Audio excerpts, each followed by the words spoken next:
What's up mga Kanoypi? Here's your boy Forex Noypi. Welcome back to a Sunday video. Last week was a big week for the markets. Sinabi ko yan dun sa nakaraang video ko. Dahil we saw inflation cool down, right? And the gold rallied and then went back down. Went back up again. The dollar weakened and then went back up and then we went back up and then weakened again, di ba? Equities continued to push higher and then later on, the Nasdaq dropped. Ang gulo, di ba?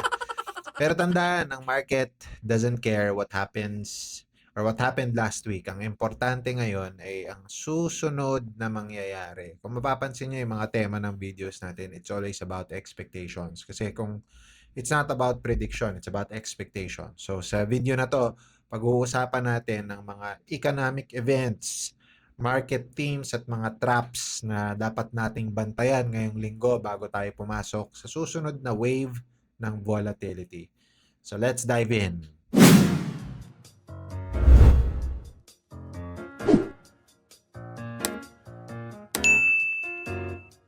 Sa mga kanoypi natin na hinahanap ako sa Facebook, makikita niyo ako by searching FX Noipy, at sa YouTube and TikTok by searching Forex Noipy. Alright, what's up mga kanoypi? Here's your boy Forex Noypi. Welcome back sa panonood ng isang video na to or video ko.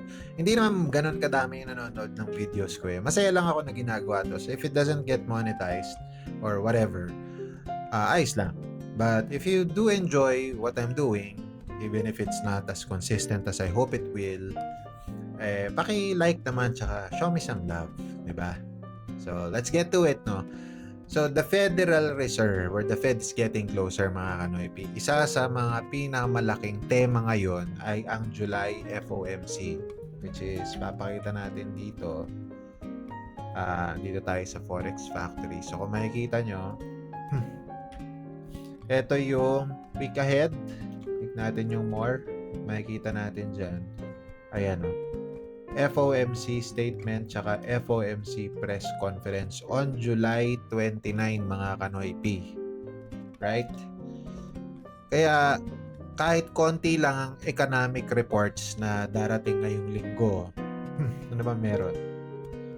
Ngayong linggo in terms of US, wala, unemployment claims lang which we'll talk about later, no. Kaya kahit konti lang sila, huwag niyong maliitin ang magiging impact nito. Maraming institutional traders ang nagpo-posisyon ahead of the Fed. Kaya kapag ganito ang sitwasyon, madalas hindi aggressive ang market, mga kanoypi. Mas nagiging patient, mas maraming possibilities of fake breakouts. Mas maraming kung tinatawag na stop hunts, mga ganyan, no? So, don't confuse yourself. Don't confuse slow price action with easy trading. Sometimes, the quiet weeks are the most dangerous. Okay? So, simulan natin, kanoypi, dun sa initial job claims, which is itong unemployment claims. Yan. Okay? Na darating next week sa Thursday. Okay? Dahil isa sa pinakamahalagang economic reports this week ay ito. Bakit importante to, kanoypi? Dahil ito ang isa sa pinakamabilis na indicators kung lumalakas o humihina ang labor market. Okay? Unemployment claims, by the word itself, yung mga nag-file ng unemployment, ibig sabihin wala silang trabaho. Okay?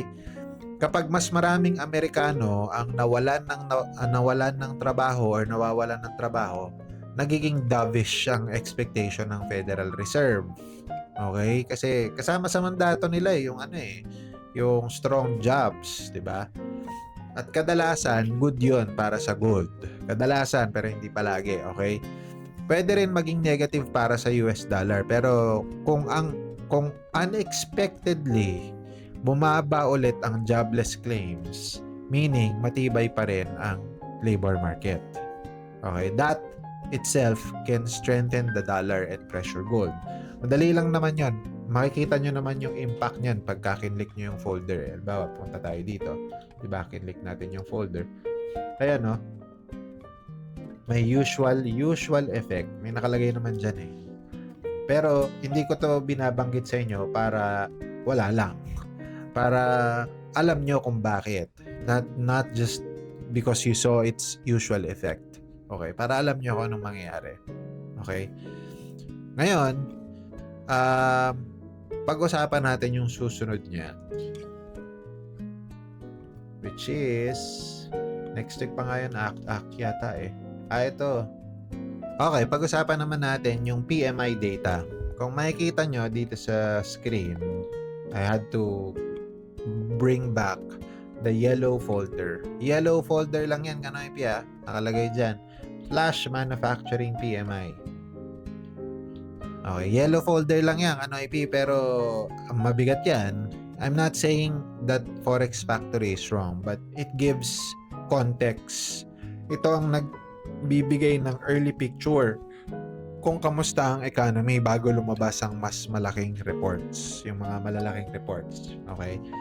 So, eto, pag above expectations, makikita nyo rin naman yan, bullish yan for the dollar.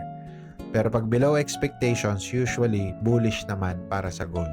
Okay, hindi ito laging malaking market mover ha. Siguro kaya nilagay na nila sa yellow folder kasi dati hindi naman siya nagkaroon ng trend na hindi naman siya nagiging market mover. Pero dahil malapit na ang federal meeting or ang FOMC, every data release matters. Okay?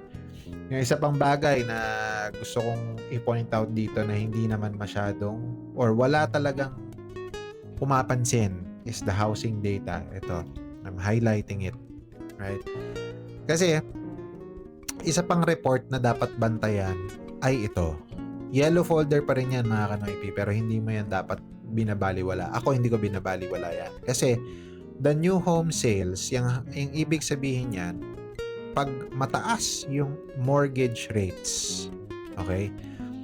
High mortgage rates have already slowed the housing market. Okay? Kapag mas mahina pa ang housing numbers, pwede itong magdagdag ng pressure sa dollar. Okay?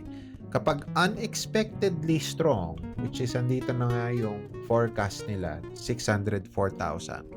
If it's unexpectedly strong, market might start questioning whether the economy is actually slowing.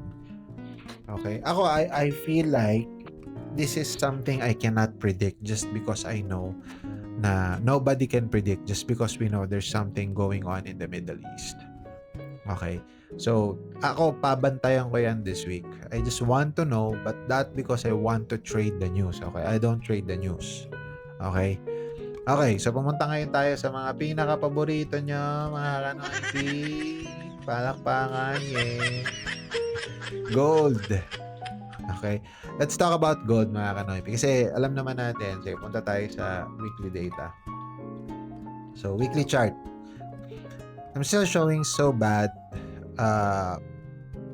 outlook on gold. Right? Kasi last week, medyo nag-benefit naman kahit papano yung mga maliliit na wicks na nakikita natin. Nag-benefit naman siya from softer inflation. Right? Pero ngayon linggo, hindi ibig sabihin tuloy-tuloy na agad yan na magrarally. Hindi porket may mga nakikita tayong wicks dito sa mga nakaraang candles na to indicating that the buyers are out there, no? Hindi ibig sabihin tuloy-tuloy agad yan. Tandaan nyo, remember, Kanoypi, market move in waves.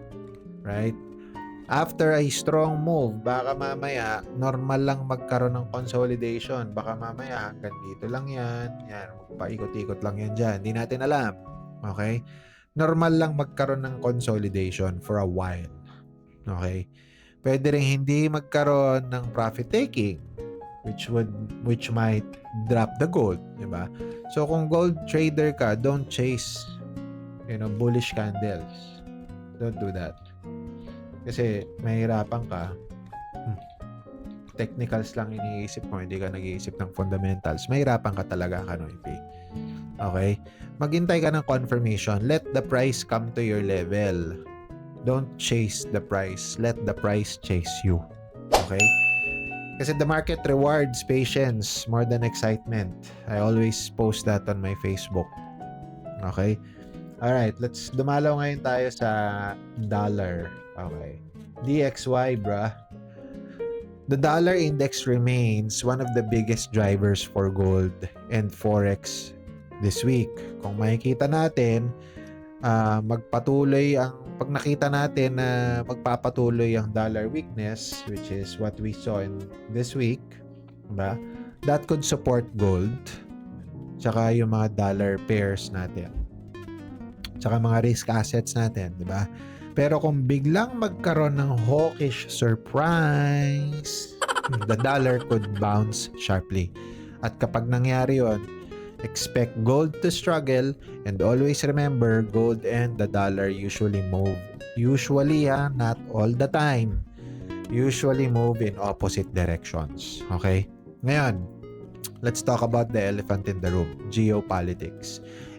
Kasi, isa pang hindi natin pwedeng baliwalain dahil hindi pa naman siya talaga tapos. Actually, hindi talaga tapos. Itong presidente ng US talaga naman panay yung pang.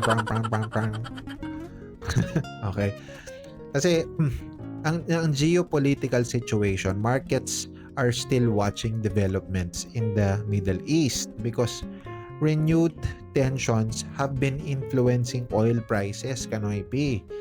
And broader risk sentiments.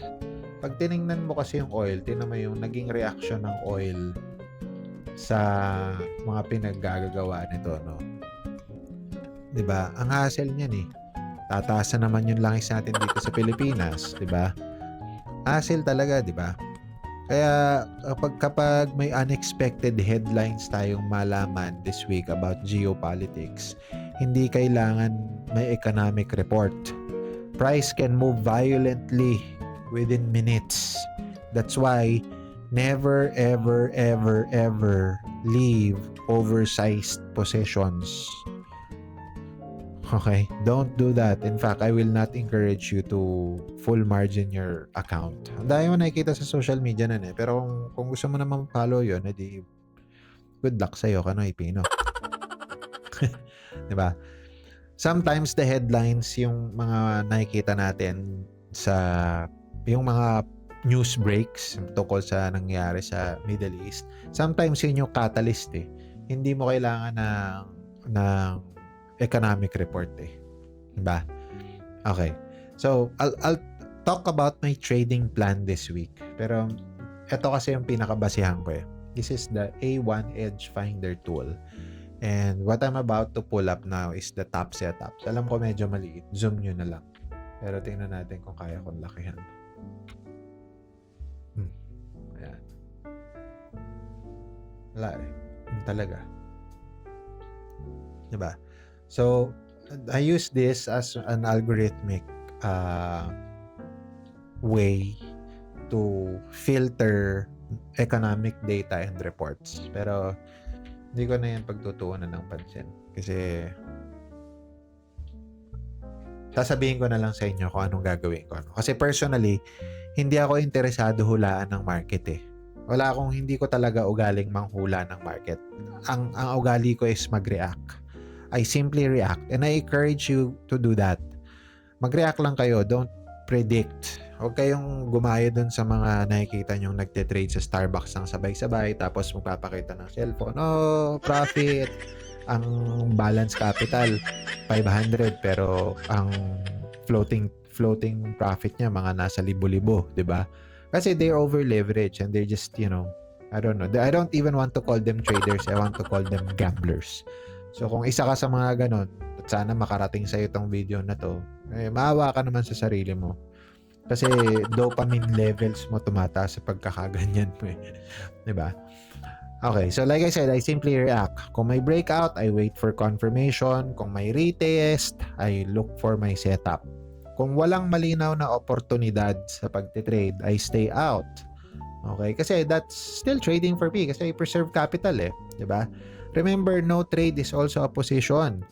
Professional traders don't get paid for trading every day. They get paid for taking high quality trades. That's it. Okay? So, to summarize, Kanoy P, this week, bantayan natin yung jobless claims, yung flash PMI data, housing numbers, anong magiging reaction ng dollar, gold, any geopolitical headlines. Okay? At higit sa lahat, remember that next week's federal meeting is already on everyone's radar. So expect markets to react not only to the data itself, but also to what it could mean for the Fed's next decision. Okay? What you need to do is to trade what you see, not what you hope. Okay?